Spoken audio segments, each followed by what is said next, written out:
Come to order. Welcome to the January 23rd, 2025 meeting of the Raleigh Historic Development Commission Certificate of Appropriateness Committee. My name is Wes Tripp, and I am chair of the committee. The COA committee is a quasi-judicial body governed by the North Carolina General Statutes and the city's Unified Development Ordinance, and we are here and authorized to hear requests for Certificate of Appropriateness. We have a little bit of housekeeping to get to before we get to the applications on today's agenda.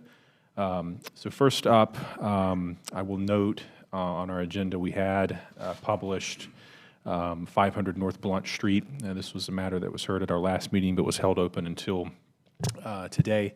The applicant in that case, this is the Merriman Wynn House, they are withdrawing their after-the-fact application and will be rectifying the situation in accordance with city zoning. So is that got everything on the record I needed to get on the record there? Covered it. Excellent. So thank you very much. So we do have an amended agenda before the committee without the 500 North Blunt Street application. I'll entertain motions to approve the agenda as amended. So moved. Is there a second? Second. All those in favor say aye. Aye. Any discussion? Oh, yeah, everyone said aye. Any objections? Hearing none, motion is approved unanimously. Next, I'll start with introducing the members of the committee. We'll start with Jordan and then work our way down. My name is Jordan Ryland. I am a licensed architect here in Raleigh, resident of 15 years. I'm Rob Allen. I'm a Boylan Heights resident, and I work with an architecture firm on mostly commercial-related architecture projects. And again, my name is Wes Tripp. I am chair of this committee and a local attorney here in Raleigh. My name is Melissa Todd. I'm a local architect, and I also live in a historic district here in Raleigh. My name is Treshana Sanchez. I am in the process of taking my test to become a licensed architect, and I work at a local architecture firm here in Raleigh. And I'll recognize staff to introduce themselves as well. Start with down here at this end. Hello, everyone. My name is Colette Canane. I am a senior preservation planner. I have been with the City of Raleigh for almost 7 years, and I have a master's degree in historic preservation. Good evening. I'm Erin Morton-Pugh. I'm the other senior preservation planner with the city, and I have worked here, 5 years now, and I also have a master's in historic preservation. And also the committee's attorney. Molly Gross, attorney for the board. All right, now, I forgot to note that we do have a quorum, full committee here present today. Next on the agenda is approval of the minutes from the December 12 and 13 meetings of the Certificate of Appropriateness Committee. Motion to approve the minutes. Is there a second? Seconded. Any discussion or debate? Hearing none, the question is approval of the minutes. All those in favor say aye. Aye. Aye. Any opposed? Motion carries unanimously. Staff, minor works report. We approved 7 minor works this month. Excellent. All right, now we're ready to proceed to our applications. Have a brief kind of introduction to provide before we get into those applications. So the committee here, in hearing cases, the committee conducts these matters in a quasi-judicial evidentiary format. That means that the hearing today is like a court hearing, and state law sets specific procedures and rules concerning how this committee must make its decisions. These rules are different from some other types of land use decisions like rezoning cases, which are legislative in nature. This committee's decisions are constrained by the standard of review set forth in state law and the Unified Development Ordinance and the facts presented at the hearing. The committee hears and considers evidence presented at the hearing and applies the standards set forth in state law and the city's ordinance. The committee must base its decision upon competent, material, and substantial evidence presented at the hearing. If you will be speaking as a witness, please focus on the facts and standard, not personal preference or opinion. Participation is limited. The meeting is open to the public, and everyone is welcome to watch. Parties have rights to participate fully. Parties may present evidence, call witnesses, and make legal arguments. Witnesses may testify as to facts to which they are competent to testify, so long as those facts relate to the legal standard. In addition, lay or non-expert witness testimony is limited to facts and not opinions. For certain topics, the committee needs to hear opinion testimony from expert witnesses. Those topics include projections about impacts on property values and projections about impacts on traffic safety or other topics. So we'll now conduct the evidentiary hearing on today's agenda. Before we do that, I'll go ahead and swear staff in for their evidentiary testimony. Please raise your right hand. Do you solemnly swear or affirm the testimony you are about to provide for the matters on today's agenda is the truth, the whole truth, and nothing but the truth? I do. Thank you. I do. All right, so the first item on today's agenda is an old application heard prior from the committee. This is COA 141-2024, 317 East Jones Street. While the applicant is coming up and getting ready, I'll go ahead and recognize staff for their presentation. So as you mentioned, this is case 141-2024 for 317 East Jones Street. It is in the Oakwood Historic District. This is a request that you heard previously in December, but as a reminder, the request is to alter the roof form, alter accessory structure location, and alter site features. And you can see the property on the map. It's about mid-block. This is a view from Jones Street. And again, it is currently a mostly gravel parking lot. The abbreviated summary of staff concerns are simply material details and specifications that are typically provided as conditions. All right, I'll go ahead and recognize the applicant. Go ahead and introduce yourself and any witnesses who will be testifying tonight. Thank you. My name is Ben Kuhn, K-U-H-N. I'm with Ragsdale Liggett here in Raleigh, 2840 Plaza Place on behalf of the applicant Copernica Properties, LLC. With me today is Stuart Cullinan, one of the members of the applicant, as well as Nick Roberts.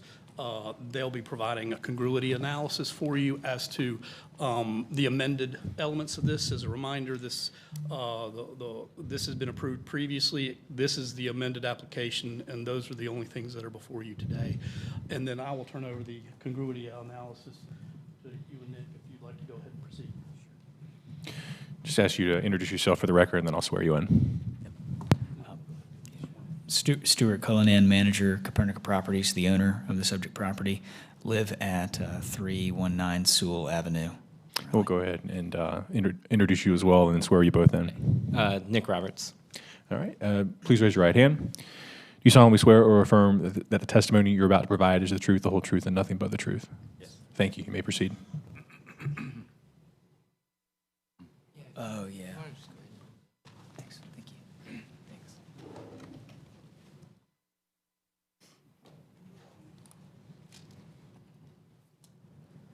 Okay, and then you can arrows or scroll. Sure. I just wanted to kind of give a quick overview of where we were last month and where we are this month, and Nick, the architect, will kind of go into some of the details. So we came last month to modify the roof line and make a change to the accessory structure placement, which was really sort of due to fire access, fire code, hose pull issues. And I don't recall that placement being sort of, didn't seem like staff or the committee had any concerns about that. And so it was really, we talked a lot about the roof line. And what we came with last month was two pairs of shed dormers. Got a lot of good feedback from both committee and neighbors. And so what we worked on over the last 30 or so days was how can we create a little bit more variety there. And there were some specific questions about, maybe there weren't sort of any good examples of sort of the double shed dormer. And so we ended up creating some gable dormers on the front that were sort of have a ridge height that's a little more subservient to the main ridge. And sometimes these plan elevations are kind of hard to read because you're sort of looking at the house from 15 or 20 feet in the air. And so we went ahead and put together some three-dimensional images that just, I think, from the sidewalk perspective and just sort of help create a more realistic view of what the structure is going to look like. And so our perspective is that we think this is a more attractive structure. And there were a couple concerns that came up, and I got a lot of good participation, I think, from the neighbors. We've had an email thread going, and we can address those today. But there was a conversation that I had with Wendy outside about trash cans. We do have a trash kind of corral area in the back that's kind of required by site plan, but in terms of the quantity of trash cans and how those are pulled in and out, it sounds like it's going to be required that we have a service do it. It's not individuals, and I think our goal would be to try and line those up along that alleyway instead of stacking them along the street. That's something that we can try and negotiate with our third-party service. So, and also a concern about number of units. In 2023, we were approved, and our direction is, in the floor plans that we proposed at the time, was really to have 10 dwellings here. They're not very big. Through the process of working on our floor plans over the last year and talking to, financial, banks and brokers and stuff, we got the feedback that, this is a potential downsizer location for people that live in the neighborhood, and that, having more two-bedroom units is going to be more advantageous. And so some of the changes that we made since then were sort of in the direction of that. And the intention of this project is a condo project to be sold. And so we're trying to sort of be sensitive to, the Oakwood market, people that are, in their 60s and 70s or 50s, 60s, 70s that might be moving down, and even some young families. And so the floor plans you see in this packet are sort of are the result of that process of trying to understand the market. So I think that there were some other concerns about bike rack placement. Those are the bike racks. It's a required thing. It's in the back. There was, I think, some concern about, let's see, you guys will come up, so we'll have a chance to answer those.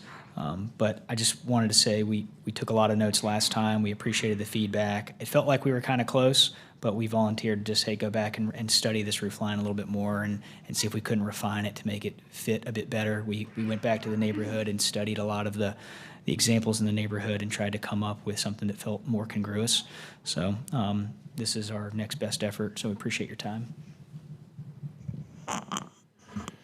Thank you. And before you begin, I'll just note, more so as a comment for the public here, interior usage of whatever is going to happen inside the unit. It's not something this committee has authority over.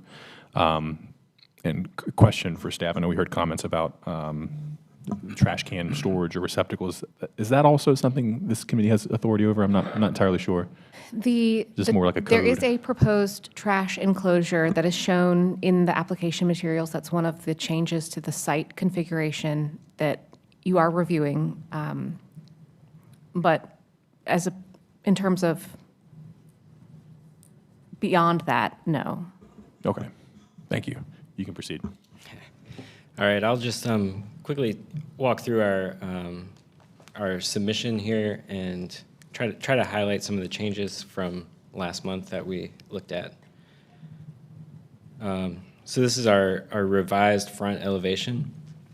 And later in this, we'll have side-by-side elevations, but previously we had 2 shed dormers coming off the front half of the building. After some of the comments and looking at some of the other structures around, we decided that it would probably be more fitting to change those front shed dormers to gable dormers and create sort of an intersecting gable form on the front. We felt like it was more in keeping with the neighborhood. This is our side elevation where you can see more clearly the gable dormer, and then on the right side of the page, that's the back half where we have shed dormers. This is our rear elevation showing the shed dormers, and then finally the other side elevation with shed dormer and gable dormer. And these are our floor plans. What you see here is 2 bedrooms on the first floor, 4 bedrooms on the second floor, and then the third floor there, or the attic space, would be 2 bedrooms as well. As Stuart mentioned, we included a few 3D views. What what's important about these is really about sort of the massing and the articulation. We've provided some color just so that it's not a white building, but these aren't the colors that we're proposing, and we'd like to work with staff on final paint colors. But what we're trying to illustrate with these is how essentially by putting those gable dormers on the front half of the building that face the sides, we're able to, the slope of them is receding away from the street. And we feel like it changes the kind of the perspective, the feel, the mass of the building relative to the previous submission. This is a little bit of an angled view. We've tried to, as accurately as possible, show new trees, existing trees that will remain. It's more of an art than a science with this, but we've tried to do our best to study that. So you can see kind of just how there's a hint of the shed dormer, but we feel like really it's going to be almost not really visible from the street in most vantage points. And then finally, this is on the east side of the building looking west towards downtown. Again, we can just see the gable dormer. And we have, later we'll show some examples of other buildings that are similarly arranged. And I think this is the last one, same kind of idea. Here's our elevations. On the left is proposed. On the right is what was previously approved. Just kind of showing the difference here. And again, on the side elevation, the rear proposed and previously approved, and then finally the other side, which is, both sides are mirrored. This is just an illustration of kind of the block face, kind of the width and the height, and how we're trying to not be the biggest, not be the smallest, just kind of fit right in there amongst the existing structures. These are some examples of how we arrived at this kind of form on the front with the articulation of a smaller gable and a larger gable, each one having a small window. Some additional examples of that form. And then these are some examples of, the windows, or sometimes they're attic vents. Kind of depends if it's a occupied attic or kind of just a storage attic. Some additional examples. And then finally, next, this is talking about the material that we're proposing for our gables. We found that a lot of existing structures in the district use some sort of horizontal lap siding for the kind of lower volume, and then change that to some sort of, there's a variety, but we found a lot that used kind of like a shingle or shake type siding. So we think that proposing the same would be in keeping with those. Here's a couple of other examples. There's a lot of variety. Sometimes it changes color, sometimes it's a little bit staggered. And then this is talking about a few examples of dormers. The Euclid Street house was particularly kind of informative for kind of how we arrived at the form here. In particular, we're looking at the shed dormers, which are kind of equal on each side. And then here's a couple other examples of shed dormers. And some additional shed dormers throughout the district.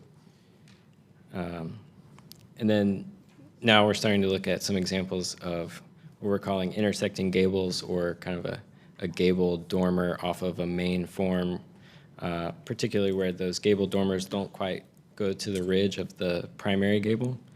They're a little bit more subservient. A couple of additional examples. And then some additional examples of the intersecting gables. And then these are additional examples of the intersecting gable kind of form, but more from like a street view perspective.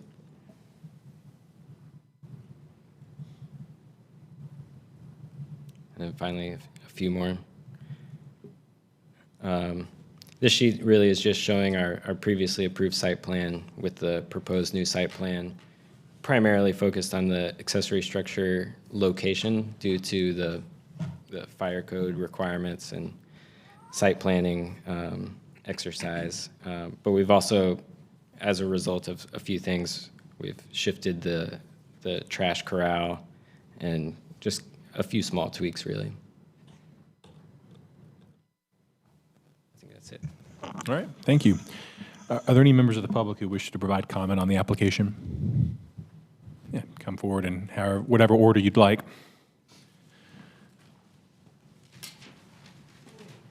Chris, you're a pro, so you know how this goes.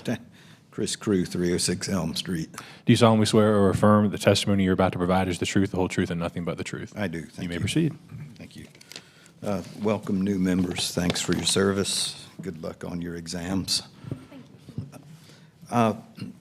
Mass and not variety is the issue here. You know, we've talked about this and talked about this, and you know, the compromise reached at the previous meetings and the approval was based on making the mass of this building more compatible with the rest of the neighborhood and the particular streetscape. Section 3.3 of the guidance says, in considering the overall compatibility of a proposed structure, its height, form, massing, proportion, size, scale, architectural style, and roof shape should be first reviewed. 3.3.7, design new buildings to be congruous in terms of height, form, size, scale, mass, proportion. 3.3.8, design front facade to be compatible with the front facades of and proportions of surrounding historic buildings. The previous approval was a compromise, and it was based on reducing the visual mass. The new roof and mass, now I'm an English major, but I have an engineer's scale, and I've looked at the drawings, particularly the one on page 3, that shows the new roof structure on this building, and I measured that. And the new proposal has 15% more area of the roof than the proposal that you've approved. So there's just no way to say that these buildings are apparently the same size by doing this. You know, I don't need to remind you that the floor plans are irrelevant. What you're interested in is making the exterior of this building compatible with the surrounding well-related structures, and adding this additional mass to the roof just, you know, blows this one out of proportion with the rest of them. So I urge you to stick with the originally approved, and thank you very much. Thank you. Any additional comments? Yes, my name is Rob Leandro. Do I have to? Yeah. Do you solemnly swear or affirm the testimony you're about to provide is the truth, the whole truth, and nothing but the truth? I do. Thank you. My wife and I are the homeowners in the house directly beside this proposed home, and we certainly don't love having an empty parking lot there. But mass is a concern for us in terms of the size and the number of people this is going to be adding to the street. We think of Jones Street as sort of the entrance into Oakwood, and in thinking of Jones Street, what we're concerned about, and talking to some of our neighbors, but certainly what I'm concerned about, is this looking like an apartment more than a home. You know, there are certainly plenty of houses in Oakwood that become rooming houses over the years with doors added and those types of things. I think those houses still keep the character of a home. A home-like appearance is really important to us. And so to the extent that this commission considers approving this, we would ask that it have conditions that would require it to look more home-like. I know the inside is not what you regulate, but in the new plan submitted, the front apartment, so to speak, facing the street is now a 2-bedroom apartment instead of 2 1-bedroom apartments. And we think that having 2 entrances that are not centered is totally incongruous with what's going on in our neighborhood. The 2-door entrances happen in Oakwood, but usually the second door is added after the fact and is set back on a curving front. And what this has is 2 stairs to the left and right with 2 entrances that will make it look way more like an apartment building than in the character of this neighborhood. I drove around the neighborhood this weekend, and I think there are 2 examples of houses in the entire neighborhood that have 2 entrances, and even in those cases, the extra door is wrapped to the porch. It's not prominently parallel with each other. And so our request would be that the condition, if something like this is approved with this size, that to ameliorate this issue of mass to some degree, that the commission put in place some condition that there can't be 2 step entrances on the front with 2 parallel doors. It should just be one door to give this more of a home-like appearance instead of an apartment building appearance. Thank you. I don't believe we got his address, if we could have that for the record. Oh, I'm sorry. 319 East Jones Street. Yes, any additional comments, please come forward.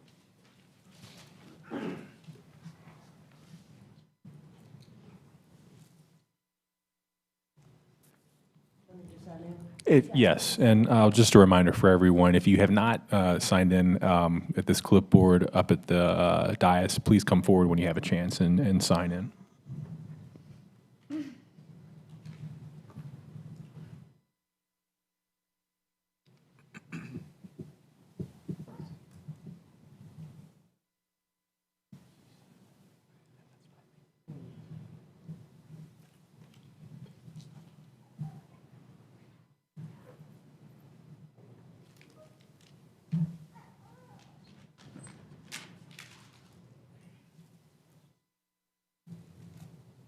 I'm sorry, I didn't know I was going to have the ability to talk, but I'm glad to.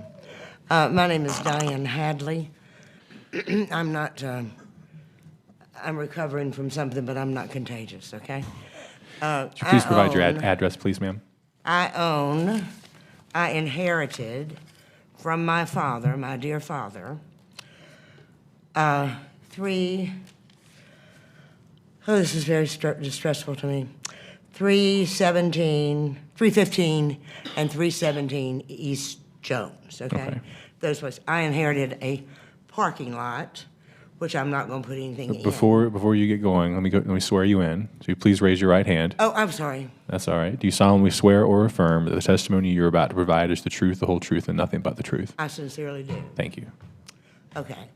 All right, since I didn't know I was going to speak, I need to gather a few things here.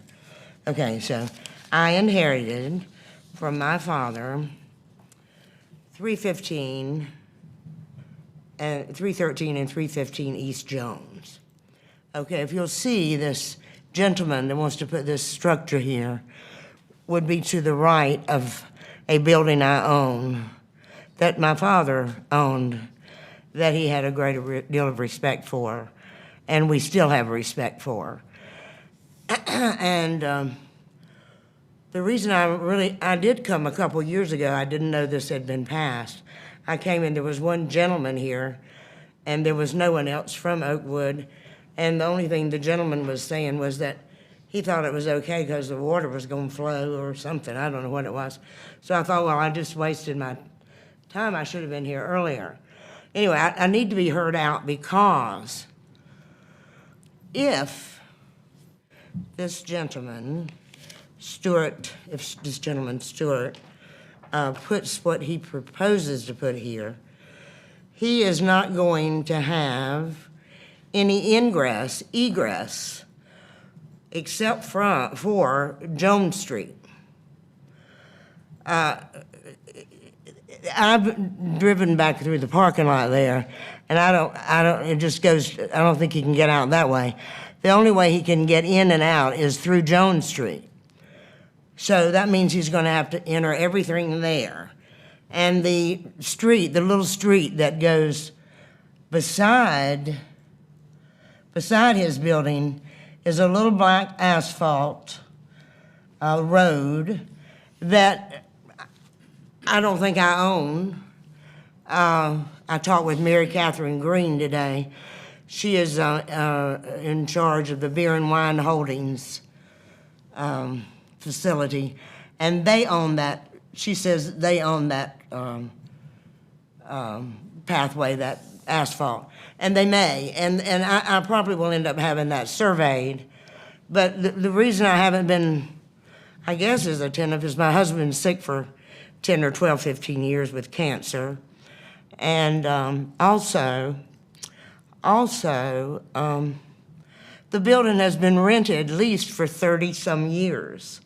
The same tenants there, my father leased it to. And so they've just been there. They didn't want to be bothered, and I guess I just overlooked a few things.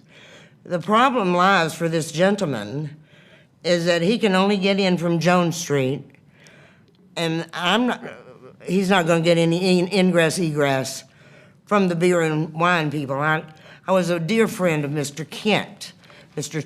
Tim Kent, and he was the chief counsel for these folks. He passed away a couple months ago. And we had conversations, as did my husband, with him, and he said, no way are we going to give them, use of this road. It's just a little, I don't know how many have been to see this piece of property, but it is not all that. It's very, very small. So I don't know how he's going to pull it off. If he's going to get rid of his waste in the back there, I guess the city's going to go. We have to pull it out to Jones Street, I would think. It appears to me. He's certainly not. They're not going to pull it from back there in the back of the property. You have to pull it out to the street, I believe. That's the way we've been doing it. So I'm here just because I just came because a neighbor told me what was going on, and I said, oh my goodness, how can that be? So I'm just here to, maybe it's gone too far, but this certainly doesn't seem like to me this is a very good fit for the neighborhood of Oakwood. I've lived long enough to see Oakwood in the 60s when there were many, many houses that were simply crack houses, and people wouldn't even move there. And then, as my father bought and people took over and they had their homes there with their children, well then, it seems like we're just not given the respect that the neighborhood needs anymore. If this gentleman can figure out how to get in and out from the front and, not overcrowd the area, that would be something for me. I don't know how that can happen respectfully. I'm sorry I wasn't more prepared, but next time I will be. Okay? Thank you. Please introduce yourself. Hello, I'm Keith Wilson. I live at 316 East Jones Street, right across the street from the parking lot now. Please raise your right hand. Do you solemnly swear or affirm that the testimony you're about to provide is the truth, the whole truth, and nothing but the truth? I do. Thank you.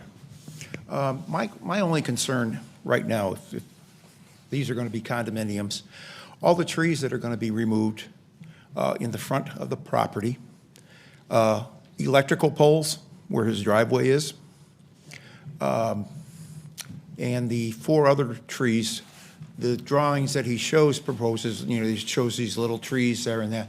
These are all trees that are 70, 80 feet tall.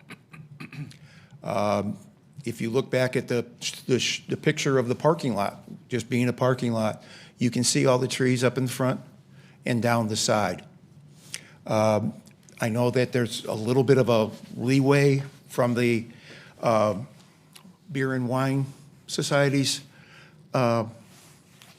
line to his line, but with an 11-foot driveway, those trees are still going to be hitting it, either hanging over the drive or touching the drive. And as you all know, as trees grow, with that being a stone, it's going to be big bumps. The trees will come up. I mean, they're ripping sidewalks out in the neighborhood because they have to take the trees down because they're so big. So that's my concern, is the removal of the electrical poles right in front of where the driveway would be, and then the trees on both sides of the house. That's all. Thank you. Thank you. Any additional comments from the public on the case? All right. Seeing none, I'll provide the applicant an opportunity to rebut the comments that we've heard from the public.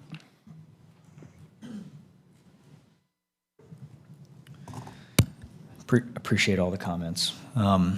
You know, the plan that got approved in 2023 went through sort of similar scrutiny from the neighbors, and you know, we had a very different roof line at that time. Actually, 2 front-facing gables, 2 ridges. You know, very much more like 2 houses that came together, and I think we came up with a pretty good scenario.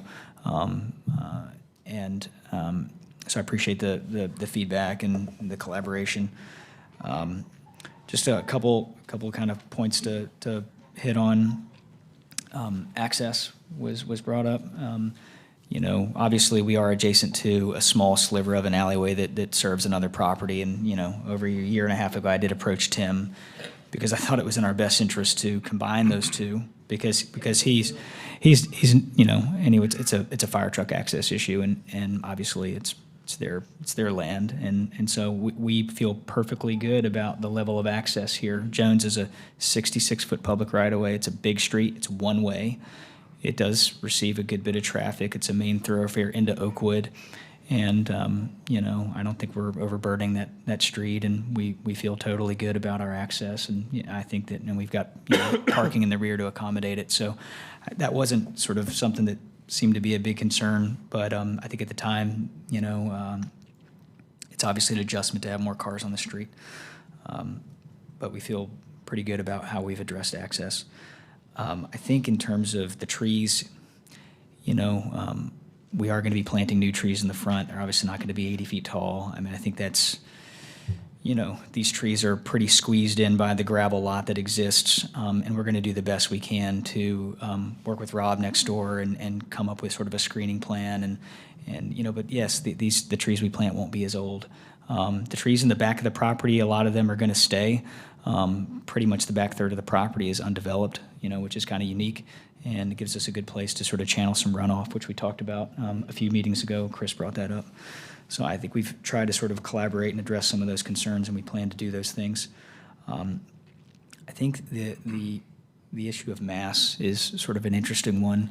You know, Nick will kind of go through those elevations, and you know, we feel like, as proposed today, that, you know, we don't look that dissimilar, or we're sort of in the line of what you kind of see along that street. If you go a block further to the east, the houses have, you know, a great deal of mass. Chris had calculated 15%. You know, I don't know what the percentage is, but we feel like we're not overburdening the street with this, you know, a great deal of mass. We've tried to come up with a really attractive elevation with this roof line change, and we don't see this as, you know, a massive departure. We still feel really strongly that we fit well within this streetscape that has some of the biggest homes in Oakwood, and sort of the largest right-of-way. So I think, you know, we feel like we've taken some of the comments into play. Nick has an elevation that we developed with the single door that we're going to share with the committee. You know, we like both elevations, 2 doors, 1 door, but it might be a consideration that you look at, and it helps you sort of digest the front elevation roof line changes that we proposed. So we did put that together. We distributed that to the email that everybody was on today, and it was just kind of an effort to, you know, we get it. We understand sort of is it one house or is it more than one house? So we can pass that out, and you can kind of socialize. I was about to say, is that something we have? Before we pass that out, this might be a question for the commission attorney. The design as approved has 2 front doors. That was not a change that was requested as part of this application. So making a change to 1 front door would be a departure from what is under review today. Right. I made that observation just to myself earlier. I thought we were talking about some elevations for the front roof. During our email exchange with the neighbors over the last week, two people brought up this concept of we'd feel a lot better if it didn't have two steps on the front. It had one, and it went to one door. And so we took the time to sort of model what would that really look like. And so we have that visual if you'd like to see it. But Unless it was you really want to amend your application, I mean, the original, what was approved has two doors on the front, and that's not being changed. Okay. So I think that would mean, I mean, unless you want to, change the application as it stands now.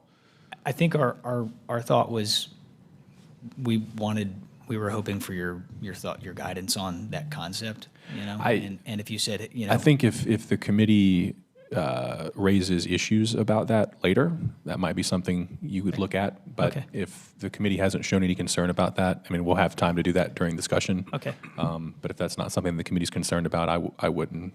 We'll hold provide you tight, advice, and we but- have it, and we'll wait and just look for your feedback.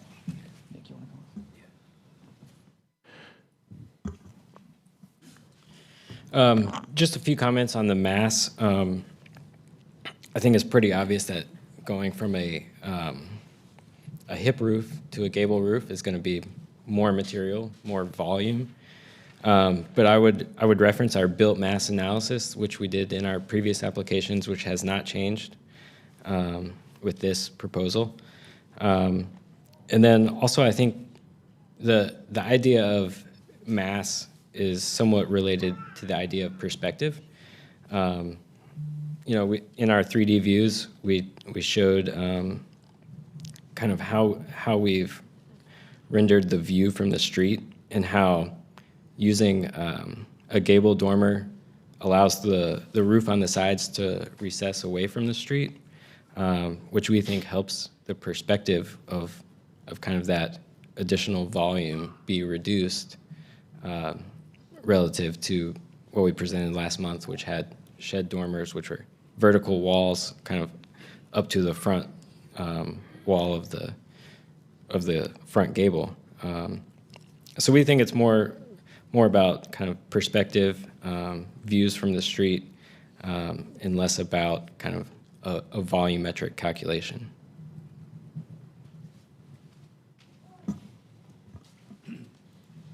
And I would just conclude that you've heard the congruity analysis, but I think it's very relevant that you've seen the examples that they've outlined of the dormer and the shed and the gable dormer examples, 221 Elm Street, and then you have another one like that at let's see here, 515 Euclid Street. Those are examples where that architectural element is found in other similar contributing structures or in the neighborhood. So from a contiguity, a congruity analysis, the substantial competent material evidence in the record is that there is contiguous, there is congruity with other examples in the neighborhood. So we think there's example for that from a massing standpoint.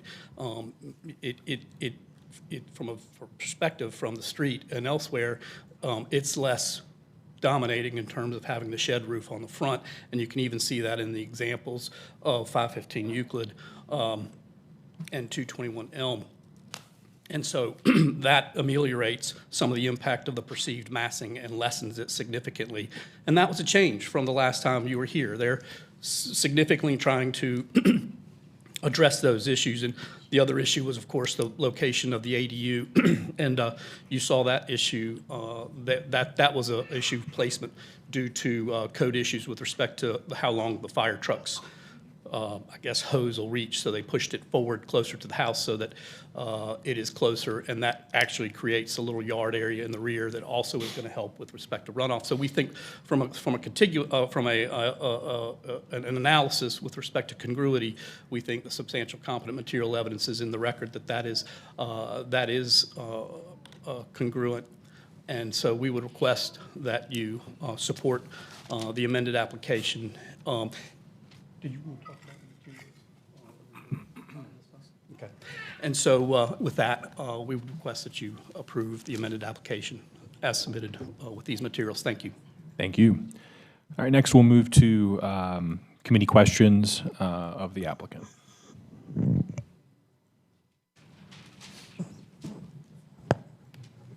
I'll start, I think, probably for the designer. I've got a few questions, if you don't mind.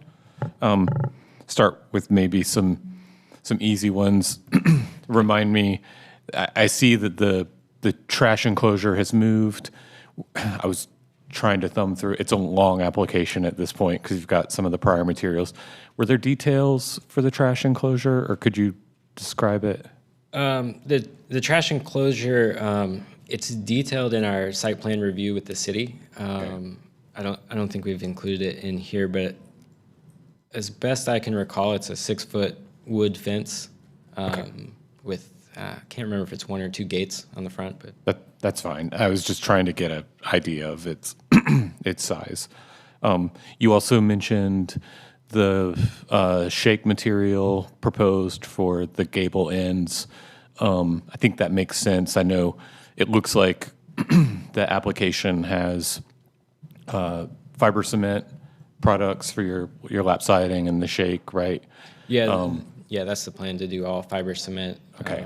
With the smooth lap siding and then the fiber cement shingles. Sure. And it looks like what I'm about to say in your drawings, but I know the fiber cement shake products, there's some that are like, a flush cut at the bottom. I would say that seems more congruous with, the district if you look around. And that's what's shown in your application. There's also one that is natural and jagged. Yeah. Those never look very natural. No, to me, they so. don't. So just, if we get to the conditions and we propose that, I wanted to, mention that to you up front. I think the straight cut would look more appropriate. Yeah, I agree. Okay. So hearing a lot of great conversation and testimony and responses, and I see all perspectives on this and hear all perspectives. So you provided a lot of great examples in the revised application with this sort of gable within a gable, I'm going to call it. And so my first question is the smaller gable, and this is on the south or front-facing facade, is the end of that wall material, is it just coplanar with the wall materials next to it? Yeah, the plane of the shingles or the shakes Yes. are coplanar, yes. Okay. And the reason I ask is because I think almost all the examples in the application that are very nicely outlined, they actually brought my attention to this.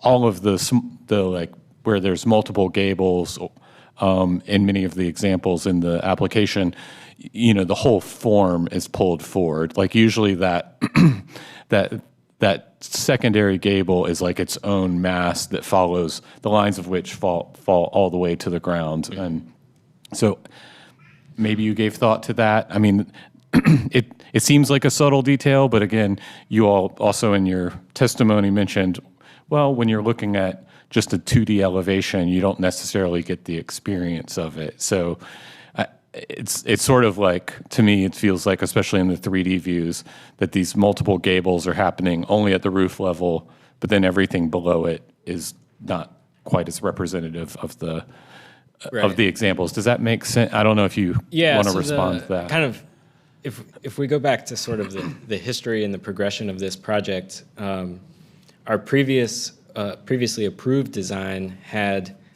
that smaller gable on the front with the hip roof as a way to break up the roof. And so kind of our decision was to not deviate far from that, to just kind of convert that one section that was a hip roof and make it vertical and leave the other side essentially the same as it was. Okay. That makes sense. I think it does look. I think I'm glad you provided the 3D views because I think it does make sense. It feels like the examples are not quite what's being represented in the design because of that sort of nuance of sort of the whole building mass coming down.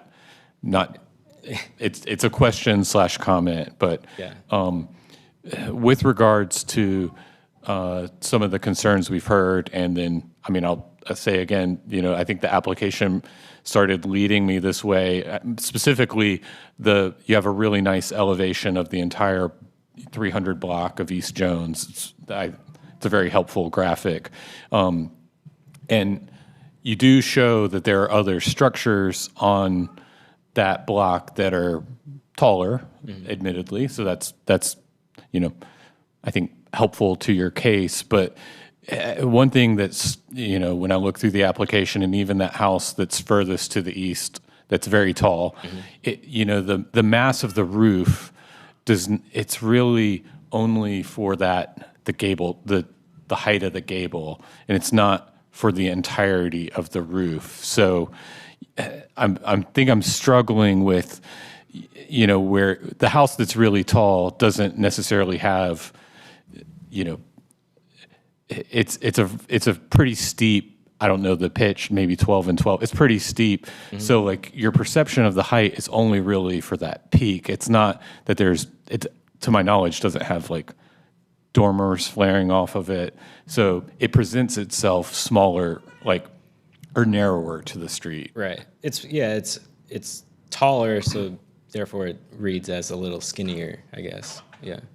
And I think where we had comfort with the previously approved application with the hip roofs, the hip roof really leans back from the street. So even if it's tall, it's like, it's kind of disappearing, from your vantage point. So I feel like, if I'm just acknowledging the concerns I heard I'll admit I share them some now when I look at, compared to some of the, structures that were shown as precedents. And then my last question, you cited a couple of examples that have this, these sort of dual shed roofs, 515 Euclid and 221 Elm. How many stories are those houses? Do you know? I know Euclid is 2.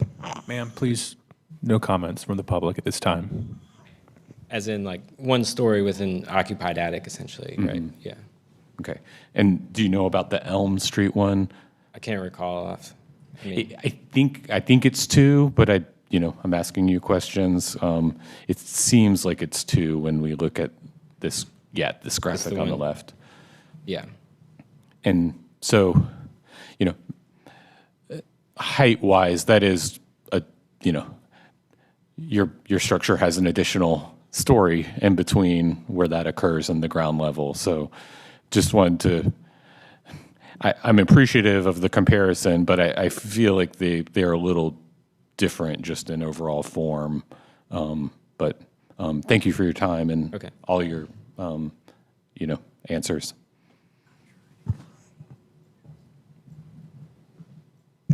Yeah, I mean, I think our final comment is that we're not trying to copy one-to-one, particular houses. We're just trying to find a way to fit in. Got it. Thank you. Thanks. Additional questions from the committee? Melissa? Trishana? Okay. Rob, any final? All right. All right, so at this point, we'll close the evidentiary hearing and then move to committee discussion.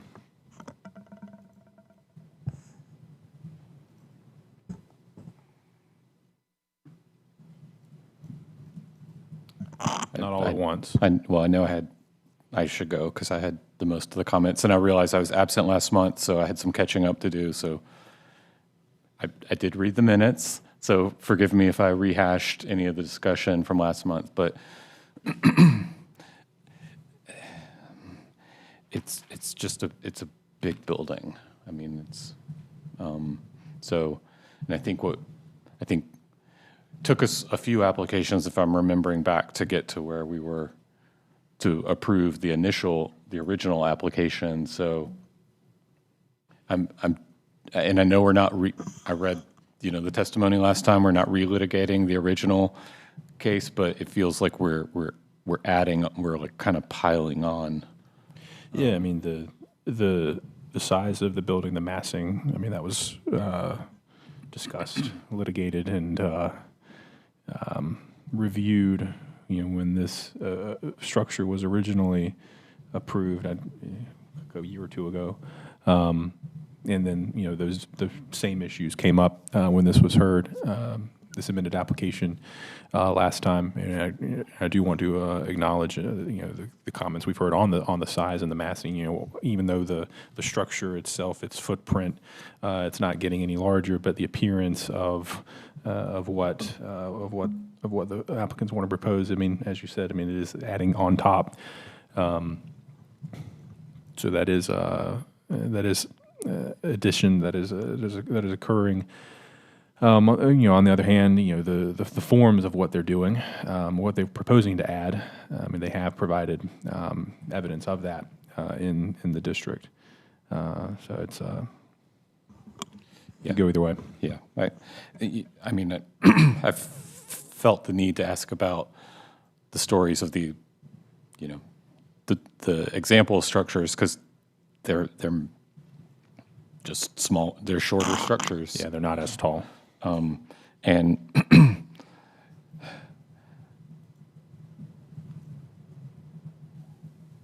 you see a lot more when there's these multiple gable forms than you did with the hip roof. It's I don't think we would be having this question if it was presenting itself as a 1.5 story. No, I agree. Structure.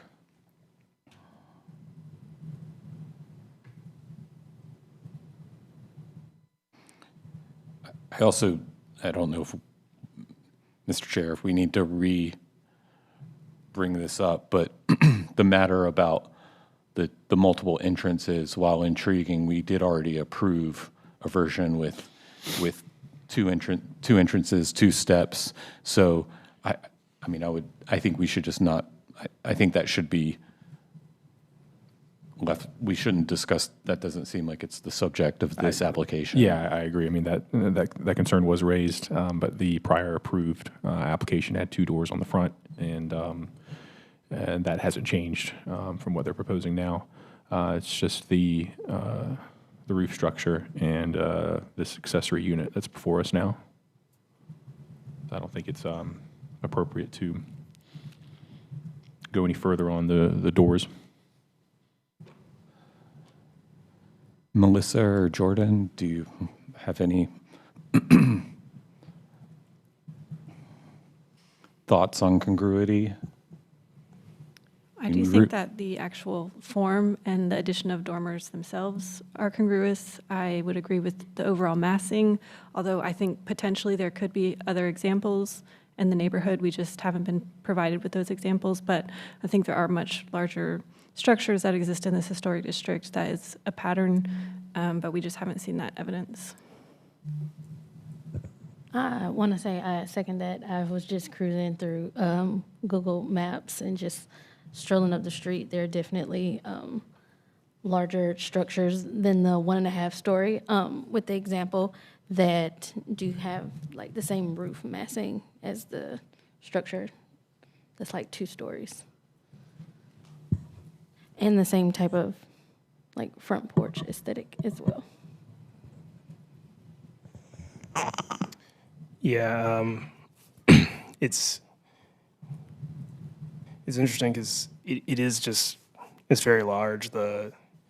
In some ways the example with the sort of block face of all the rest of the things on Jones Street is compelling and not, because it does sort of fit in the context in some ways, but in other ways it very much sort of, I think what you touched on in your questions, Rob, about how, and we've covered this in other applications in Oakwood, you know, the houses kind of step back generally as they get taller, and this one doesn't do that. You know, it's not a house. It's hard to ask it to look like a house. It's not performing that function. I think, you know, compositionally, to my eye, it is fairly congruous. I mean, it is congruous. The size of it is a hurdle that I just don't know if it's.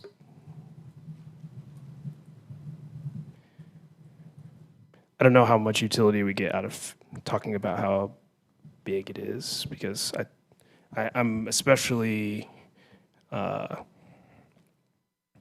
compelled by the rendering of the sort of from street view, the sort of 3D view, where you know, I don't think we had that when it had the big hip. But I do find all of the views from Jones Street to be, you know, and similar to other large Oakwood applications we've reviewed, it just doesn't look as big when it's rendered in this way as it does when it's just a flat elevation compared to other flat elevations. We never experience buildings in that way. And I think the 3D views really help kind of highlight the ways in which you would likely experience this structure. So. Yeah, I mean, the height of the structure we found to be congruous. The built mass of the structure we found to be congruous. Those two things aren't changing, and what the applicants have proposed, they have provided evidence that the roof structure and how they want to change it is congruous with the committee. But I understand and do recognize that it is a large structure, but it is a structure that this committee found to be congruous with the surrounding structures in the neighborhood. And I'll add that I don't agree with you two about considering the double door or double entrance. I mean, you know, I don't know what our latitude here is, but if that's something that they've discussed with their neighbors and they want to include, I think, you know, that should be fair. Yeah, I mean, if the applicants want to make changes, yeah, they are the masters of their application, and they can certainly do that. If they don't want to, then I guess, you know, we don't have. I was really just meant that wasn't the subject of the application. So yeah, I agree with you, Jordan, that if they want to change that, they can. But we sometimes get into difficult circumstances when there's multiple options on the table. We're not here to pick one, so I don't want it to seem like we're open to being the decision maker. If the applicant does want to present that, we'd be willing to look at it, but I don't. Do you all want to make that change? That would have to come back to another hearing of the Most likely. correct? Yes. Unless they wanted to present it now as a part of the application. But it would be changing the application. It would be saying this is what we want to do, not like. I would suggest asking the committee council to give some direction. Thank you. on that. So if the application's modified to remove things from the application, that can be done today if the applicant confirms that on the record. But if we're adding anything new, that would have to come back. If that answers the question. How do you quantify just a change, a design change? It would be adding something. Yeah, I think, if something's if something's being changed, I think that would be considered an addition. But if we're just removing an element that's in the application, that's a little cleaner and easier to review and approve today. Thank you. Is it possible to just give you a chance to look at it? So the concern there is, I mean, we want to provide staff the time to look through it and make sure and that it's not that it's congruous, but to review and add comments into the staff report so that we have a full opportunity to provide an educated and knowledgeable decision. Also, just from a general procedure standpoint, if the work request is going to grow and we haven't publicly noticed that, that's the issue with altering it tonight. We also have to versus another provide the meeting. public the opportunity to review and then provide comment on any changes to the application as well, or additions to the application. I think our goal today is to receive your approval. And also, if you want to make changes to the door later, you could do that. It might be a different application. Yeah, I think, there's always sort of this element of compromise. And, our goal is approval. But if you said, hey, one door versus two doors, you're approved, then we're, part of the process, which is just the challenge of this process, is sometimes we're flying blind and we're taking a guess on what we think is congruous and balances beauty and congruity, and it's new construction, right? So we're not going to just find a house and copy it. It is going to, there's elements that will be new. And so I think at the end of the day, we'd be honestly looking for your guidance, but our goal is to, we think we've done a really good job with this application. We think we found a lot of great examples. I mean, it may be imperfect in some ways. There's always a way to look at something and find the imperfections, but we think that overall we've sort of met the bar for congruity. But if you said, hey, you've met the bar except for this door issue, then we will come back and do the one door.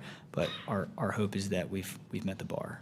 So at the end of the day, you guys are sort of the Wizard of Oz, right? And we're just kind of looking for guidance, and hopefully we've met the bar here. So, all right, thank you.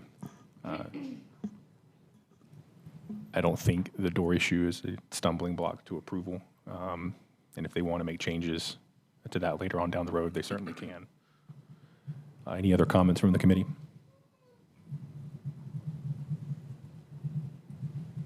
All right, hearing none, I move that the application be approved, subject to the following conditions. 1, that detailed drawings and/or specifications for the following be provided to and approved by staff prior to installation or construction. A, asphalt roof specifications. B, shake siding specifications. C, dormer window specifications, including section. D, gravel details and dimensions for walkways. E, installation locations for gutters and downspouts if changing from prior application. And F, refuse area details, including screening. So motion submitted and made. Is there a second? Seconded. Any discussion or debate on the motion? Hearing none, the question for the committee is approval of the application subject to the stated conditions. All those in favor say aye. Aye. Any opposed? No. All right, that would be a 4-1 vote. Congratulations. The application has been approved. The decision will be final after next month's meeting when the minutes are approved and signed. I was just about to ask if the committee wanted to take a break, so we'll recess for 5 minutes.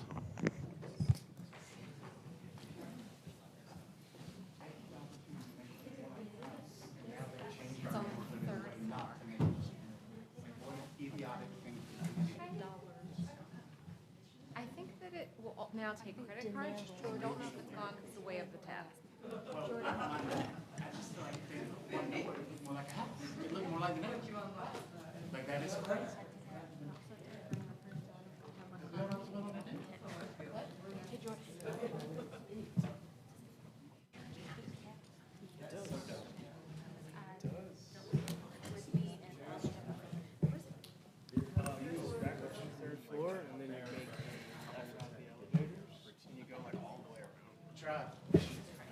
I understand you're not going to do it now, but look like your wireless works. Nothing.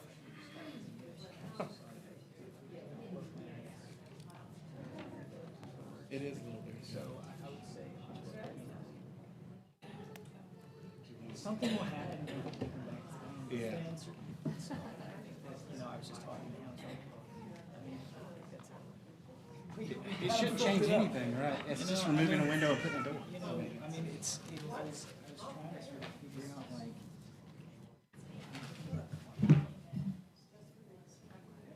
It might sell better.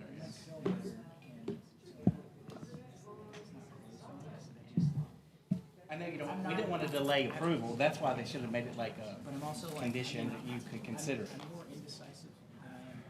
Right, And right. so I think, you know, this is something, it's a good idea. I think it's important to the neighborhood. You know, and so It looks a lot more like a house. You think so? like swapping out the window. It doesn't seem like, it's a change, it's taking away a door, adding I think what I'm honestly gonna do is when I meet with Yeah, see what they say. because Nick's got like, we got, you know, plan A, plan B. I mean, it's really easy. So that wasn't part of this request, though. Right. So if you want to do, if the We market got the decides approval, so we came back, Yeah. but that's the question. I would think that if someone's gonna rent that, they'd rather have a window think than that two changing the door. entrances into their house. Yeah, That's what I was getting. that's, I agree. And I think having one walk-up kind of makes you feel like you own it. I mean, if you, like it's your porch, if you have it. That's kind of, and I think it just fits the neighborhood. a lot Yeah, better. I mean, honestly, it just wasn't something I Thought about, I right? didn't think about it. Yeah. You know what I mean? I mean, until like Jay and, you know, like everybody kind of chimed in, I was just like, I hadn't even considered it. And it was just like the first time around, like we had these two gables and like, somebody's like, what if you did something like this? Like we, you know, Sure. a lot of this is neighbor input. I mean, obviously this is not, but, you know, so I would just say. I was fine with that. I mean, like, the size doesn't bother me. I'd rather it be a house than a parking lot, but I just feel like to look like the neighborhood having two doors with two front steps just feels off for the street. Yeah. Are you guys done with all your work? We're done. Nice, congratulations. Yeah, so, I mean, you want Yeah. to. No, I got it. You said it But, to us. yeah, but I would just say that, I really appreciate. I know it's the a pain, feedback. I I know. really appreciate the feedback and, you know, we still have to go through site, we're still far away. But, I'm gonna like socialize this with. It's not decisive enough. Like, what do you think? What do you think? Let's take a vote. Like, I mean, at the end of the day, like, I want it to look great. I want people to walk by and not go like, oh, man, you know, and I want, hopefully the people that buy it love it. And so. I kind of feel like it depends on what you do. If your floor plan stays the same, it just feels weird to have. Yeah. You know, if you did a different floor plan like you had before, you had two apartments, so it made sense. It makes sense, yeah. But with one, I just think that it looks more like a house. I think people would feel like they're more buying into the neighborhood. Yeah. No, it's a really good point. Yeah. I'm glad you brought it up. And we'll see you on the 5th to go over trees and stuff. You got it. Thank you. Thank you for responding Anytime. today. Like, I was just like, oh, it's really Yeah, hopefully that will work, like, as you start discussion.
sorry for the delay, everyone. The next application that was going to be on the agenda was 920 West Lenore Street due to an encroachment on neighboring property that needs to be resolved and addressed. This matter is going to be deferred until the next meeting. So therefore, I move that 920 West Lenore Street application be deferred until the February, what date is that? February, I don't have it. I mean, is it February 27th? Yeah, I move that 920 West Lenore Street be deferred to the February 27th meeting of the COA committee. Is there a second? Second. All those in favor say aye. Aye. All right, motion carries unanimously.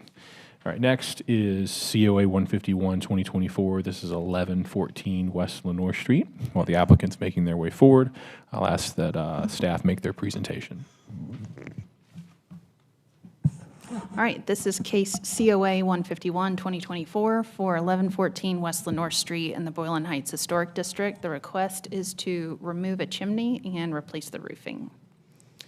This is an image of the subject property. You can see the chimney in question just to the right of the front porch ridge. And we'll just move around the property. This is a corner lot.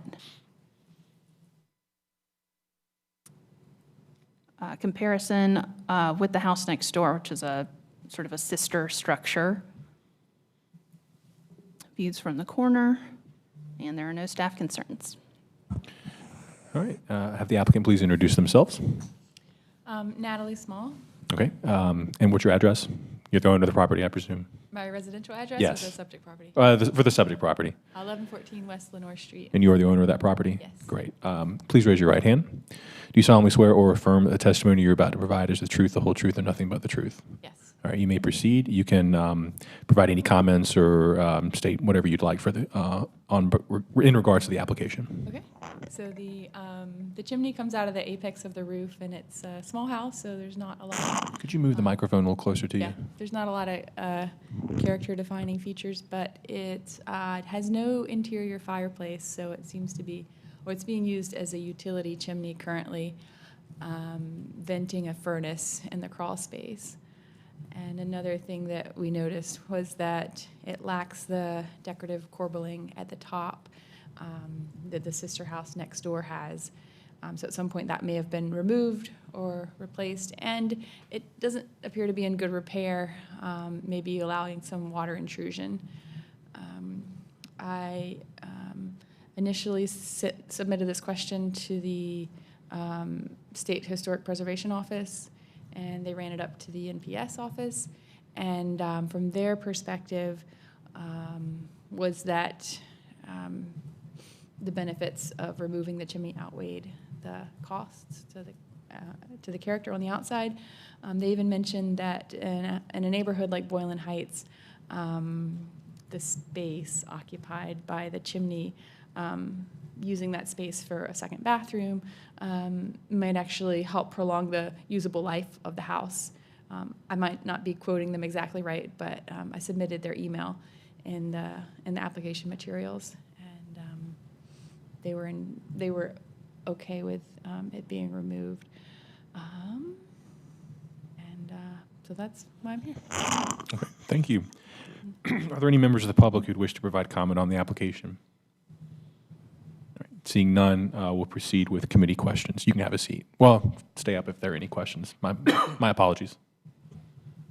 I don't know if there would be any questions. Rob? Yep, I have a few. Thank you for your application. I live just a few doors away, so I'm looking forward. Yeah, I think I met you. Yes, you did. Yeah. So nice to see you.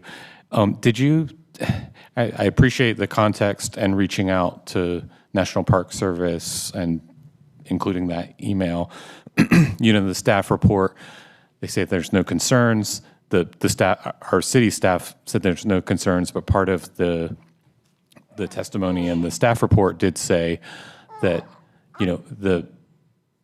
the chimney would be a character-defining feature, and then even this short presentation, with the twin house next door, it seems like a compelling part of it. Did you take any steps to? Has a mason come and looked at the chimney? I've not yet had a mason look at it. Okay. Don't Because I would, just doing the site visit and walking around, I realized the corbelled portion is gone, but it's like 4 courses of brick, so somebody could likely repair it. Okay. And there is some language in the design guidelines about preserving and repairing masonry in section 2.2, and so I was just curious if any attempts to repair it had been taken. Not yet. Okay, thank you. I don't have any other questions. Any other questions from the committee? All right, hearing none, we'll close the evidentiary portion of the hearing, move to committee discussion. Now you can have a seat. I'm sorry.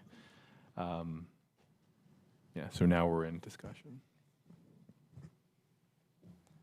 I'd love to see attempts to repair masonry.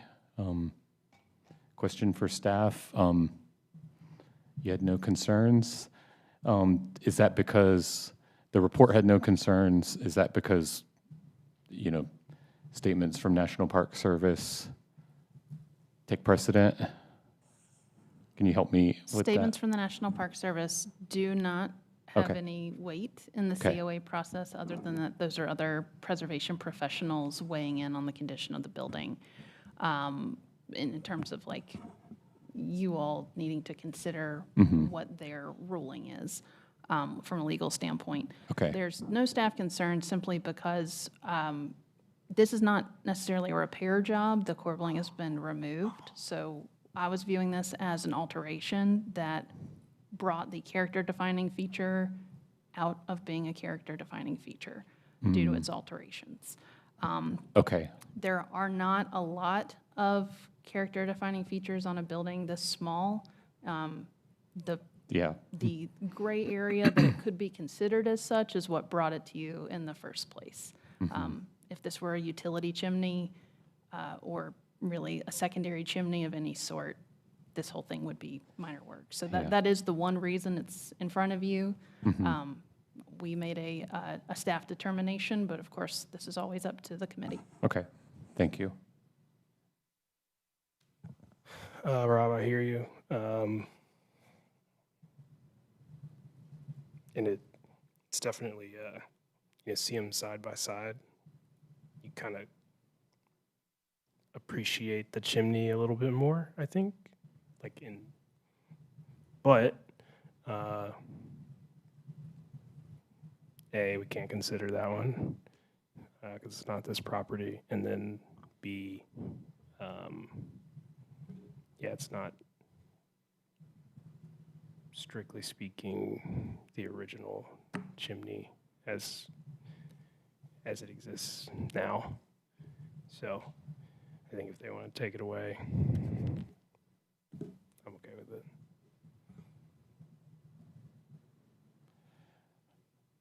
We can look at it. I mean, it is evidence, but yeah, and they're not like perfectly twin houses. I mean, they're very similar. So, yeah, okay.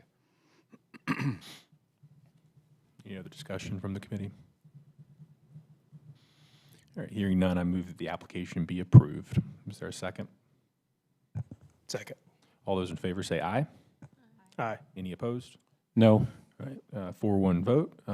Congratulations, the application's approved. The decision will be final after next month's meeting after the minutes are approved and signed. Thank you.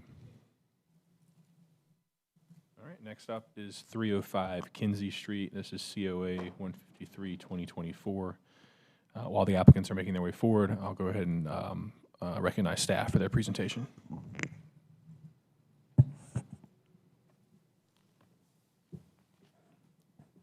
This is case COA 153, 2024 at 305 Kinsey Street, also in the Boylan Heights Historic District, and the request is to construct a new driveway. This is a view of the front of the house from DuPont Circle, Kinsey Street. They kind of blend together. We'll move around the house so you can see how this sits. It's adjacent to several commercial structures or industrial structures, and at a large intersection in the district with residential housing across the street. This is the localized area where the driveway is being requested. just at the back edge of the front porch, right in this area. And then just more views of that side yard. And for any of you that visited the site, you may have been confused about what kind of work was being requested here versus other COA applications. So this is just some clarifying site work that was approved through previous applications, making that clear.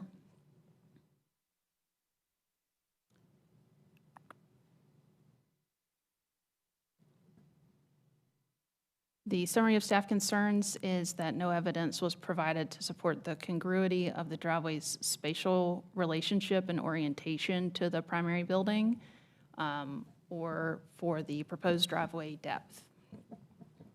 All right, recognize the applicant. Go ahead and introduce yourself, whoever's leading the charge, and we'll move forward. Noah Kilmer, and I live at 106 Bluegrass Drive. Okay. Jade Brennan, 305 Kinsey. And Terrence Spilvogel, 401 Oberlin. okay. Ms. Brennan, is that correct? You're the property owner? Okay, great. I'll go ahead and who all will be testifying today? He's the designer. Okay, all right. I'll go ahead and swear both of you in. If you just please raise your right hand. Do you solemnly swear or affirm that the testimony you're about to provide is the truth, the whole truth, and nothing but the truth? Yes. All right, you may proceed. Can we pull up the site plan? So anything you want on screen, we needed beforehand, but they have okay. all the application materials in front of them. So with the proposed driveway on the side of the house, really we've been kind of pigeonholed into this location with the way the lot sits.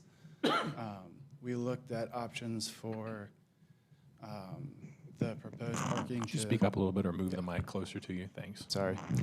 We looked at options for the proposed parking to be either behind the primary structure, either alongside or at the back of the lot, but due to the private alleyway and existing mature trees, both of those options were kind of taken off the table. So really the only place on the lot as it sits is kind of where it is currently proposed on site, with no parking allowed in the front yard, and the, I guess, left side of the lot being too narrow to allow for that to fit properly.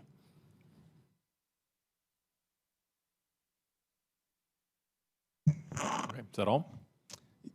Yeah. Okay, sure. Are there any members of the public who wish to provide comment on the application? All right, seeing none, we'll proceed with committee questions.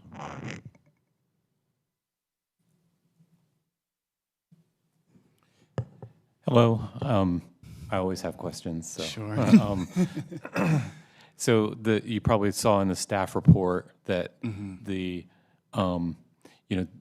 staff are not sure due to the size of the proposed parking area. It's very short, shorter than a lot of, common vehicles and typical, spaces, that the city would require, to be a driveway.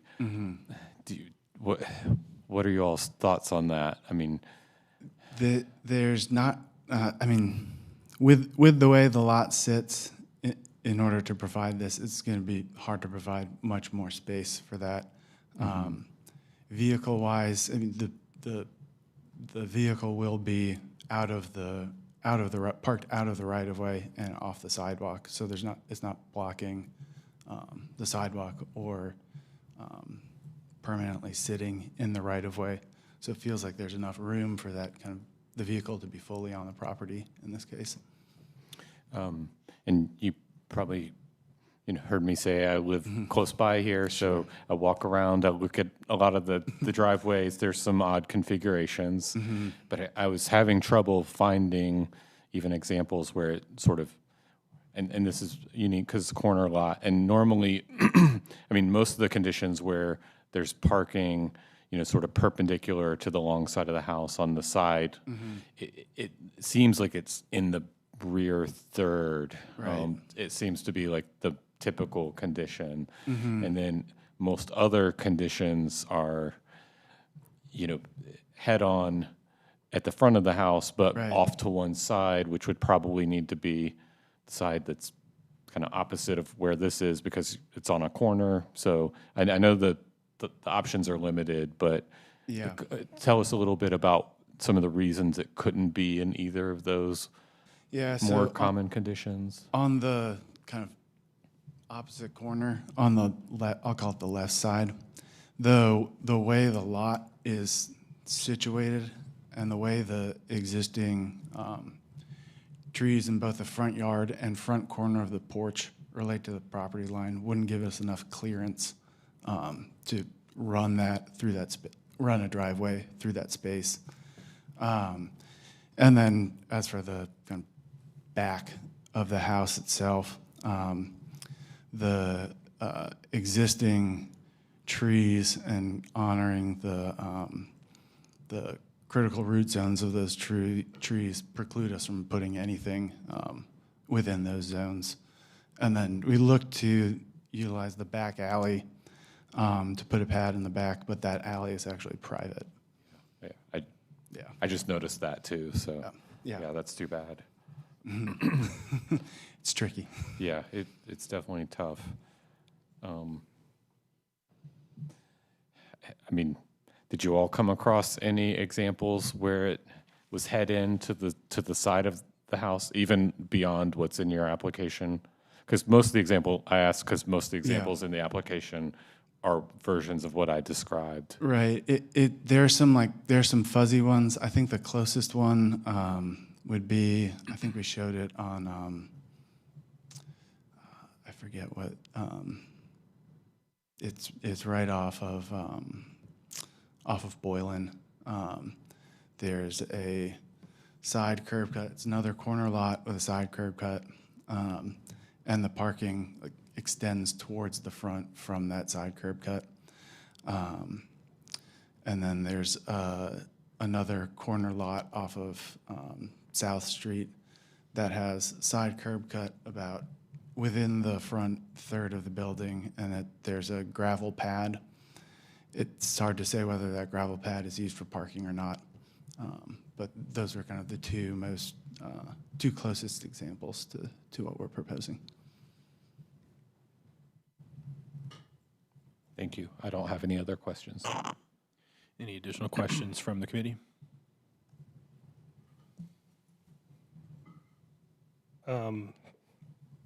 Yeah, this is maybe the same question that Rob asked, but sort of on the south side or Kinsey Street side of the walkway to the front of the house. I guess why couldn't the driveway be there? On the more at the corner of the house? Yeah, closer to the corner than Rebus Works, I guess. Mm-hmm. If we put the driveway there, we would either be parking in the front yard or in the same spot where we're proposing the parking now. And I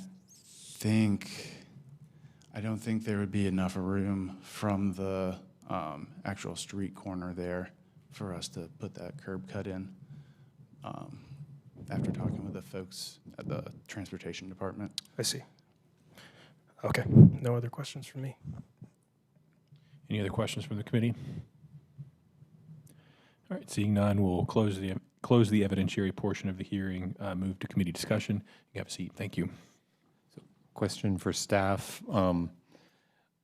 So I mentioned the part in the staff report that said, there's transportation approvals that's out of our purview. How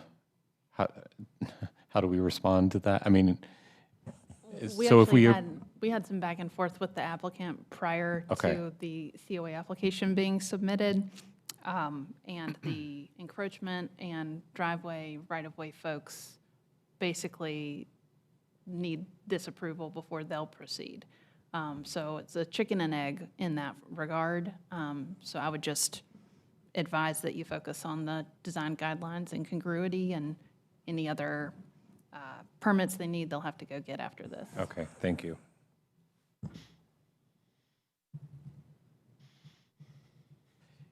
I guess that means transportation will deal with your concerns about, potential concerns about length or whatever. Yeah, okay. And it sounds like the applicants talked with transportation some, so that's. There's dialogue yeah. there. It's just it's an atypical configuration, even with the evidence provided, I think. I would just also like to point out that if we're talking about parking a car and there's not really that much distance, sure, for maybe a compact car, but we don't know that that will always be the case. And I would say I don't think it is congruous with 2.5.9, maintain the continuity of sidewalks in the public right-of-way when introducing new driveways, and that if there is a larger vehicle, then you don't have sidewalk continuity.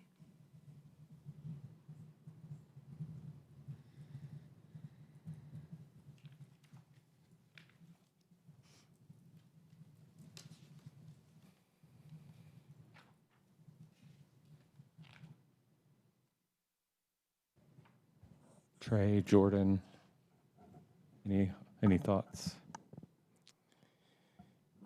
Yeah, it's interesting. Yeah, it's the corner lot really makes this difficult. There's some, I think, I don't know. I don't really want to speculate, but to my eye, it's almost like part of what continues to throw me every time I look at the plan is that the driveway isn't perpendicular to the house, but it is to the street, which I think is I know it's intentional, but even the driveways that are kind of front lawn conditions, or like you said, sort of hit the short side of the house, they have a relationship to the house that kind of matches the walkway in this case. So I would, if it were closer to the middle of the house, long-wise and perpendicular to it, it would at least attempt to get closer to that, congruity or that relationship that we see in some of the other, especially the corner lots. Just sort of looking through the kind of eye maps of the neighborhood. I think I found a couple of the houses that they're looking at, but it's really more of like the driveway does have the front condition, but there's a sidewalk that sort of intersects the house in that way, or along that sort of long side. Or it's towards the back of the house for the corner lots. So it seems like, maybe this just isn't the best spot for it.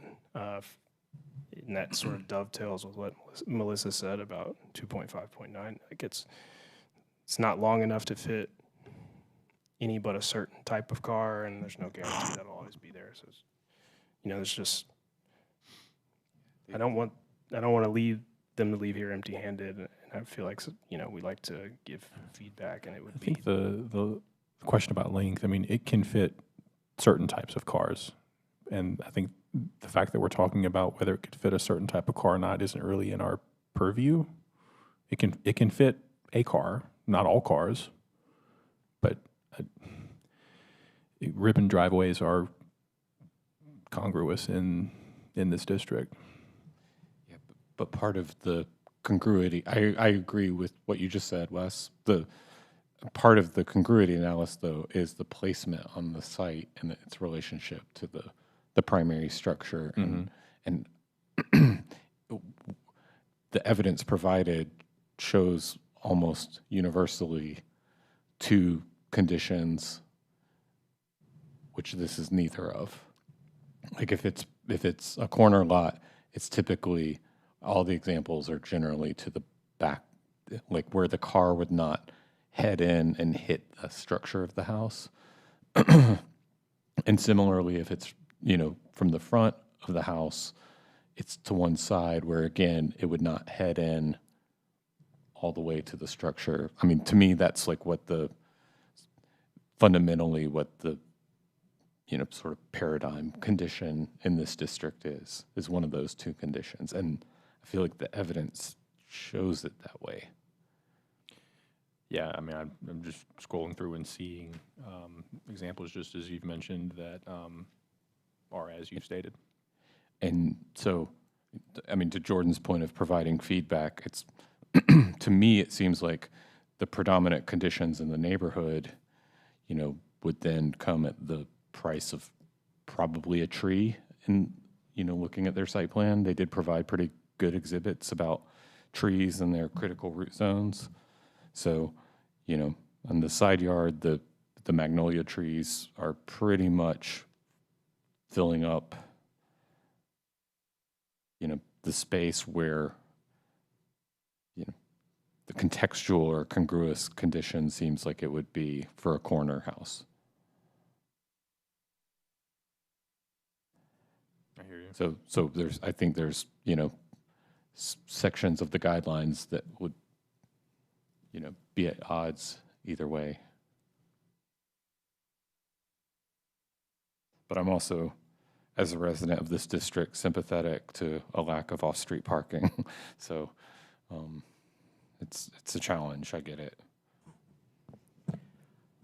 Could I suggest, after discussion is done, whatever your decision, if you don't think that it's going to be approval, potentially giving the applicant a chance to offer an amended location or have some input before you make the final decision. Sure.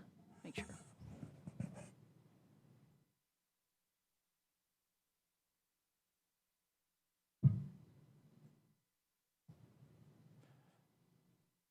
I'm just pulling up the guidelines.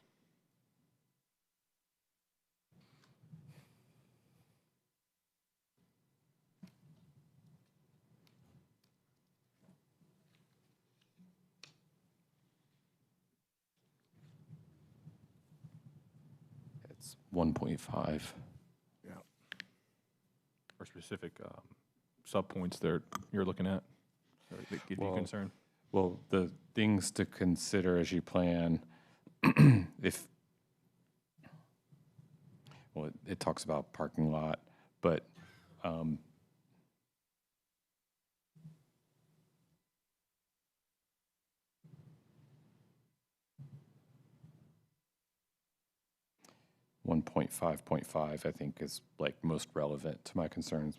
So design new driveways and off-street parking areas to be compatible in location, which is the part I'm struggling with. Patterns, I think, is agreeable. Spacing, arguably agreeable. Configurations, I think, questionable. Dimensions, materials, it's, congruous with. It's the dimensions and the location part of 1.5.5.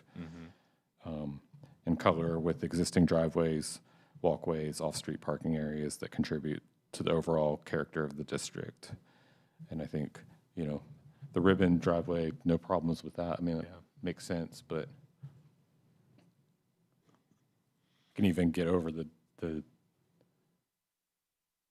dimensions, because again, the city will handle, it's not really in our purview, the make and model of vehicle. Right. With the location and siding of it. Yeah. I mean, I'm fine with deferring until March to give the applicant some time to look at different options.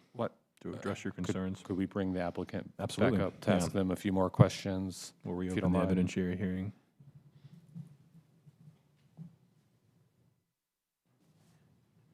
Is it officially open? Yes, okay. it is. All right, thank you.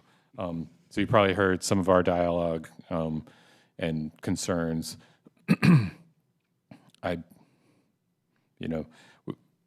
don't want to, not approve something, but it also is a unique condition, and it starts to set a standard of, what could be done in the future. So would you be willing to take another look at placement on the site after hearing our dialogue?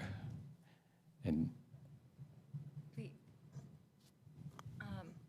We would, the only other alternative, considering the lot and the existing driveways on either side of the house, are further down towards the back of the house, but not at, closer to that tree line.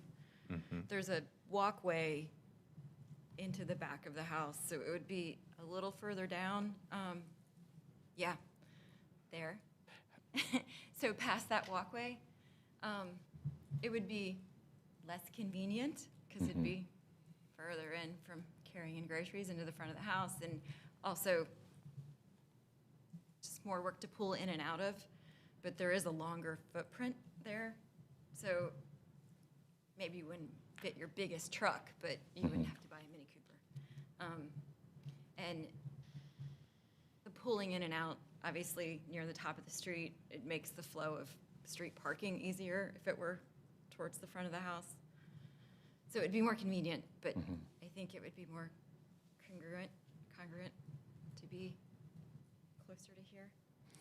Well, how about, I'm appreciative of that. I think it does look, your lot seems to get a little bit wider there, so it would maybe provide, and it seems like, thanks for providing the critical root zone exhibit. That is very helpful.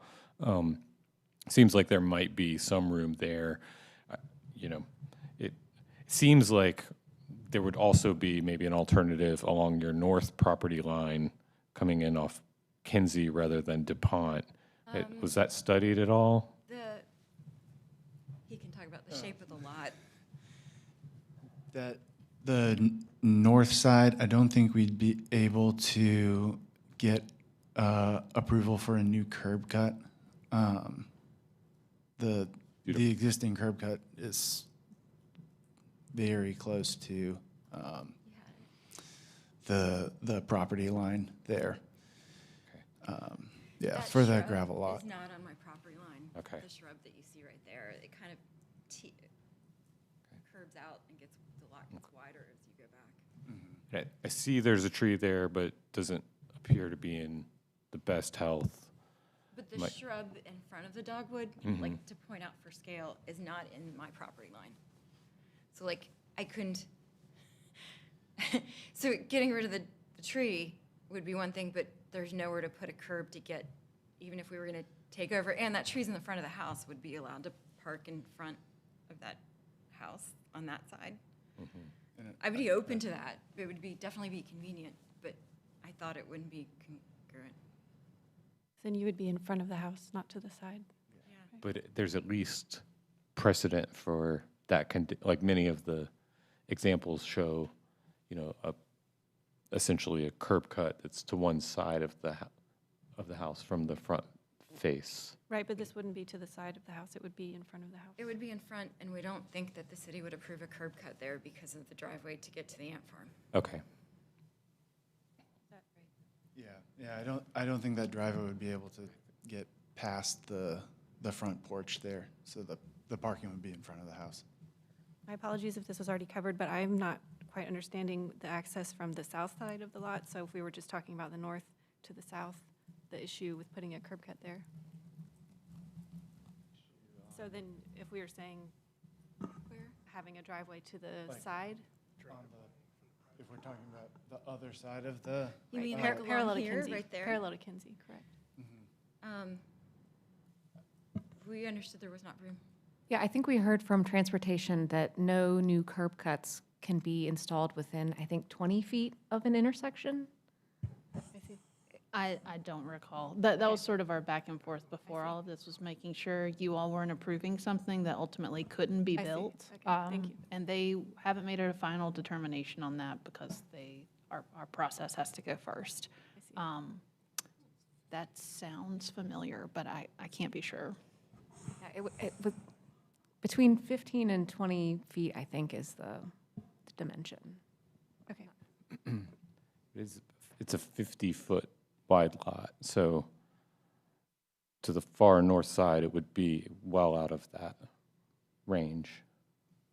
But there is already an existing curb cut next to it for the other property.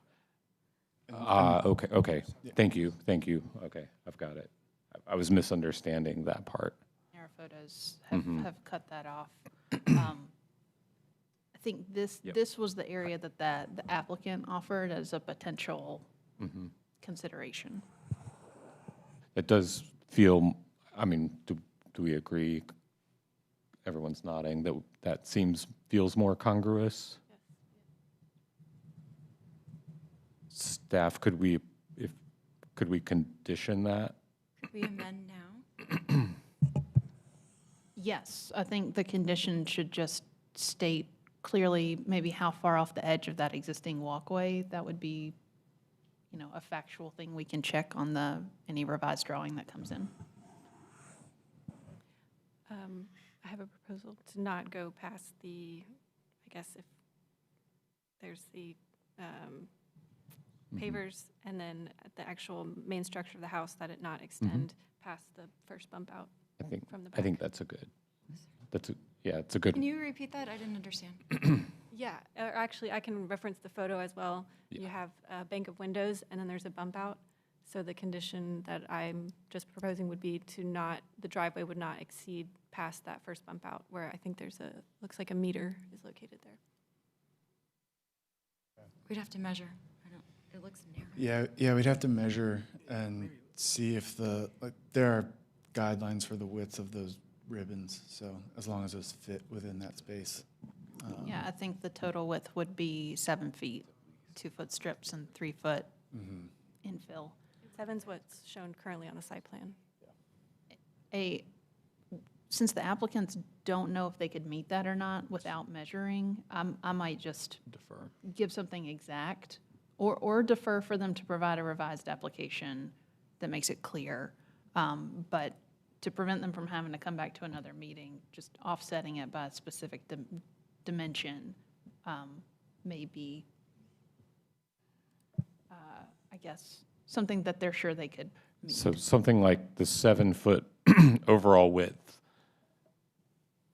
the west side of it, needs to be to the east of the corner that we see there, essentially. I'm in agreement with Melissa's. Or just have I think what I'm saying is the applicants indicated they're not sure they can squeeze 7 feet behind the edge of that bump out. What they could be sure of is that they can offset it 2 feet from the edge of the pathway. And then most of it would be behind that corner. Most of it would be within that area, but yeah. Then it's something they know right now that they can do, I guess is what I'm saying. I think where Melissa and Rob are going is, and confirm this if it's right, the image that we're looking at here, everything to the right of it is an addition, and everything to the left of like that meter, that line there is original to the house. Yeah, that addition was put in 2003. Okay, so they're essentially saying no part of the driveway can be further towards the corner or to the left of this image than the bounds of the original house. There's no dimension really associated with it because we're all kind of eyeballing it here, but it doesn't look like it would fit. That's without moving pavers. Yeah, that's what I was looking. I mean, it didn't look like it could fit or it'd be tight. I mean, I think, and this is going off of what Aaron said. I mean, we could either defer or we could, if we wanted to approve, we could set a condition that the 7-foot driveway, as proposed in the site plan, be like 1 foot or 2 feet set off of the pavers and not condition it on this bump out.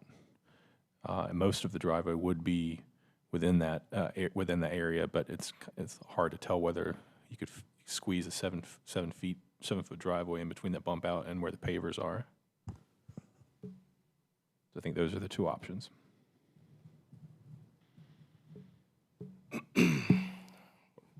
Or defer it and have them study it and come back with a revision.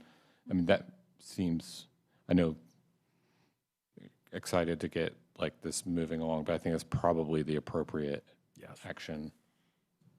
I do think it would fit, because my concern, Wes, with coming off just the existing pavers is there is an overlap with the critical root zone of a pretty healthy tree.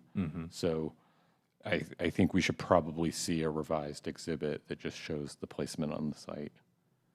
Unfortunately, I'm sorry, but I think that's probably the best course of action. Yep. I move to defer. Yeah, March 27th. Seconded. To the March, sorry. March 27th. Couldn't be the February one. I mean, when's the deadline? When's the deadline for next month? Could you get us a revised site plan by the 31st? Okay, well then, February then. February 27th. I move to defer to the February 27th COA meeting. Second.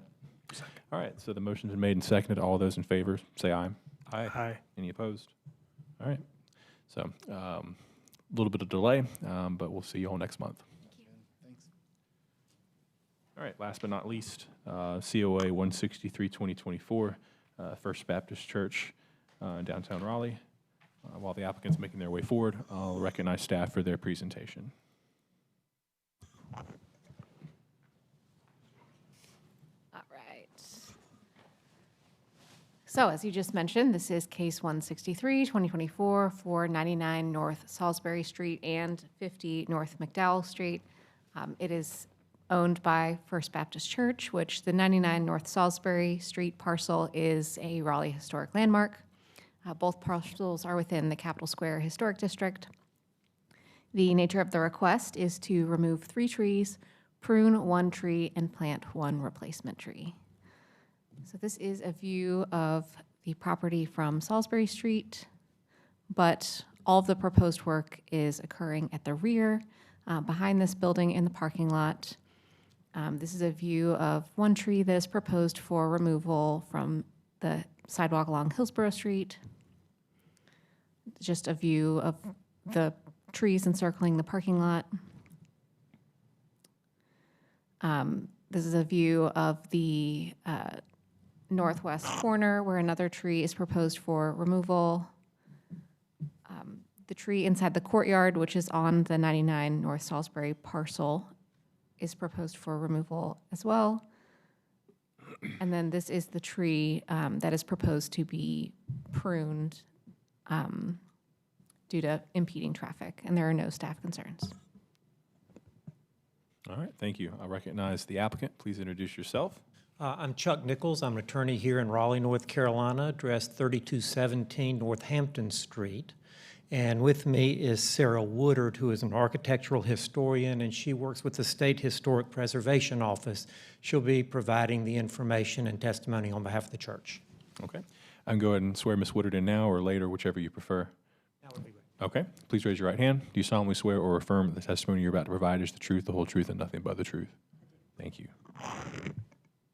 You have the floor. Make your presentation however you'd like to present, or we can just move to questions. This is it's your ball game. We can pretty much move to questions. First off, thank you all for doing this. I sat in your seats for 6 years, and tonight made me glad I'm not there anymore. The staff report notes that removing dead and dying trees is congruous and in keeping with the guidelines. And then the birch tree that we would like to remove, that's to accommodate some underground repair work that helps us keep the church operational and keep it going. The staff report notes in number 8 on the congruity analysis that the tree on Edenton Street is unidentified. It's also a laurel oak, and it's really healthy and in great shape, and just needs to have the trucks stop hitting it. So I drive down that area often, and so I think the concerns are well placed. Any other? We'll go ahead and move to. Well, hold on, getting ahead of myself. Any members of the public who wish to provide comment on the application? Seeing none, we'll proceed with committee questions if there are any. I have a question for staff. The potential conditions are for one replacement tree, but there are, I guess, two that are not in the courtyard that are being removed. Is there any reason why? The applicant provided evidence that the tree canopy would not be impacted by the removals. I think all of the trees that are there currently were planted after the addition. So I don't think the removal of these trees severely impacts the canopy. And I think the arborist's letter also noted that there were concerns that whatever disease the trees currently have could spread to any new plantings if it was planted in the same location, which would be the likely choice.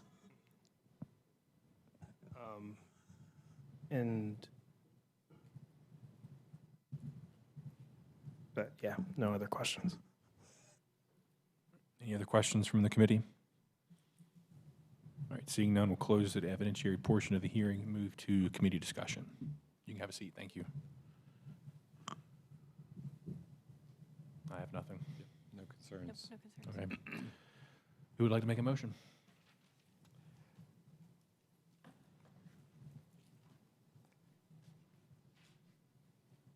I can do it. I'll do it. Based on the congruity analysis, staff concerns, the evidence presented here in this hearing, I move that the application be approved with the following condition, that one replacement tree of an appropriate species, size, and mature canopy coverage be planted on the subject property. Is there a second? Second. All those in favor say aye. Aye. Aye. Any opposed?